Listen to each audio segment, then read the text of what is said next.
सुबह क्यों नहीं रोके मेरे को? मैं इसको धमका रहा है सुबह की चाहे 10 मिनट दिमाग सुबह क्यों ना पी ना पाठ देखने वाला काम मैं पसंद ना करता।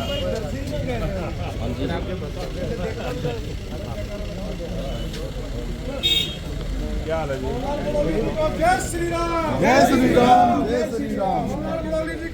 जनता पार्टी का सदस्यता अभियान जो संगठन पर्व के रूप में पूरे हरियाणा प्रदेश में 90 की 90 विधानसभाओं पर चला और ये कल 8 बजे तक 36 लाख से ज़्यादा सदस्य भारतीय जनता पार्टी के साधारण सदस्य के रूप में और 20,000 से ज़्यादा सदस्य सक्रिय सदस्य के रूप में, जो कार्यकर्ता 50 सदस्य साधारण सदस्य जोड़ने का काम करता है वो सक्रिय कार्यकर्ता बनता है। इस प्रकार से एक बड़ा टारगेट हमने लिया है और पूरे हरियाणा प्रदेश में पिछले 2024 के विधानसभा चुनाव में 55,54,000 वोट हमें मिली थी और 50 लाख सदस्य बनाने का हमने लक्ष्य रखा है, जिसको 36 लाख तक हम पहुँचे हैं और पूरे हरियाणा प्रदेश में 20,629 बूथ हैं।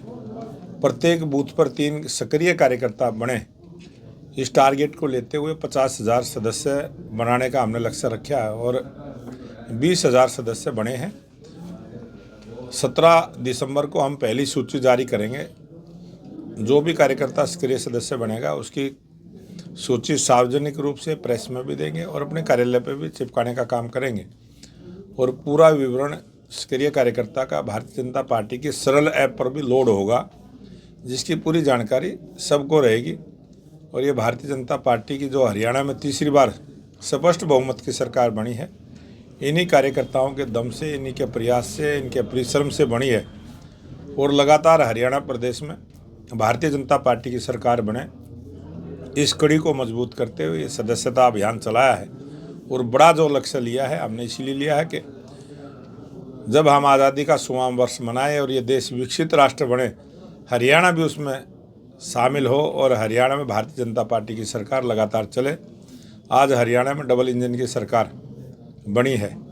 कहीं कहीं हम नगर पालिका, नगर परिषद, नगर निगम में जहाँ हैं वहाँ ट्रिपल इंजन की सरकार, लेकिन जैसे ही अब ये निकाय के चुनाव होंगे हरियाणा प्रदेश में बहुत जल्दी होने की जो संभावना है, इसमें सभी जगह भारतीय जनता पार्टी जीत के आए।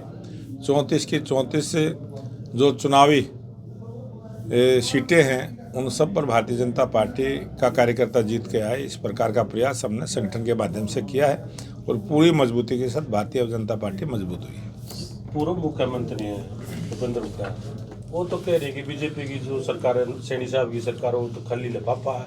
आप कह रहे हो कि सारी नगर परिषद भी जीती। ये जो हुड्डा साहब कह रहे हैं उनकी जुबान का कोई रोक नहीं सकता, वो ऐसे ही बोलते रहे। भारतीय जनता पार्टी ऐसे ही आगे बढ़ती रहेगी। सांसद दीपेंद्र सिंह हुड्डा कह रहे थे कि बीजेपी अभिमान में ना रहे, सत्ता का भी अपना अभिमान है। अब भारतीय जनता पार्टी का कोई भी कार्यकर्ता कभी अभिमान में नहीं होता और अभिमान में कभी हमने सरकार ही नहीं चलाई। लेकिन जिस प्रकार से विपक्ष के नेता, कांग्रेस के नेता जिस प्रकार की भाषा प्रयोग करते हैं, वो हमेशा घमंड की भाषा प्रयोग करते हैं और इस विधानसभा चुनाव में भी उन्होंने घमंड दिखाने का काम किया। उस घमंड के वजह से वो हारे हैं। लोकसभा चुनाव में भी इसी प्रकार से झूठ का और घमंड का सहारा लिया और कहीं कहीं उनकी झूठ का हमें नुकसान भी हुआ है। लेकिन उस झूठ को जब जनता ने उजागर हुआ, जब अमेरिका में जाके राहुल गांधी ने जो बात कही कि कांग्रेस की सरकार आएगी तो SC ST और OBC के आरक्षण को ख़त्म करेंगे, उस बात का जवाब आज तक वो दे नहीं पाए और जनता उनकी असलियत को जान चुकी है, उनको पहचान चुकी है। अब जनता कांग्रेस के बहकावे में आने वाली नहीं। सर चौटाला तो कह रहे हैं बुड़ोली साहब की भूपेंद्र हुड्डा के साथ मिलकर बीजेपी ने चुनाव लड़ा, इसलिए बीजेपी जीती है। ये उनकी सोच है, अपनी सोच है, उनकी सोच जो भी है। बीजेपी एक टारगेट लेके चल रही है 2047 तक हम मिलने वाले नहीं है। ये भारतीय जनता पार्टी के कार्यकर्ताओं का जिस प्रकार से काम की शैली है और जिस प्रकार से सेवा ही संगठन के माध्यम से हम काम करते हैं, सेवा भाव के कारण से आज पूरे देश की जनता का मन बना है कि लगातार भारतीय जनता पार्टी की सरकार रहे और उससे सेवा के काम में भारतीय जनता पार्टी के सभी कार्यकर्ता लगे। फिर दुनिया का सबसे बड़ा संगठन आपके पास है, फिर उस रिजल्ट की बात करी जाए, उस प्रकार का रिजल्ट नहीं आ रहा। 240 सीट आपकी लोकसभा में आई थी, अब 48 सीट आई। तीसरी बार अपना कार्यकाल पूरा करने के बाद पहली बार देश के लोकप्रिय प्रधानमंत्री नरेंद्र मोदी जी के नेतृत्व में देश में तीसरी बार सरकार बनी और हरियाणा में 1966 के बाद 1966 में हरियाणा बना। पहली बार भारतीय जनता पार्टी की सरकार तीसरी बार बनी, जो अपना 10 वर्ष का पूरा कार्यकाल करने के बाद और बढ़ के सीटें आई, स्पष्ट बहुमत की सरकार बनी। ये भारतीय जनता पार्टी के काम का, देश के लोकप्रिय प्रधानमंत्री नरेंद्र मोदी जी की नीतियों का कमाल है कि जो बार बार भारतीय जनता पार्टी की सरकार चुनकर आती है। किसानों का मामला भी काफी गर्म आ रहा है सुदेश जी। आज हरियाणा का किसान पूरी तरह से संतुष्ट है। आज हरियाणा के किसानों की 24 फसलें एमएसपी पर खरीदने का काम हमारे लोकप्रिय मुख्यमंत्री नायब सिंह सैनी की सरकार ने किया है और पहला ये हरियाणा प्रांत है जिसने 24 फसलें की खरीद की गारंटी किसान को दी है।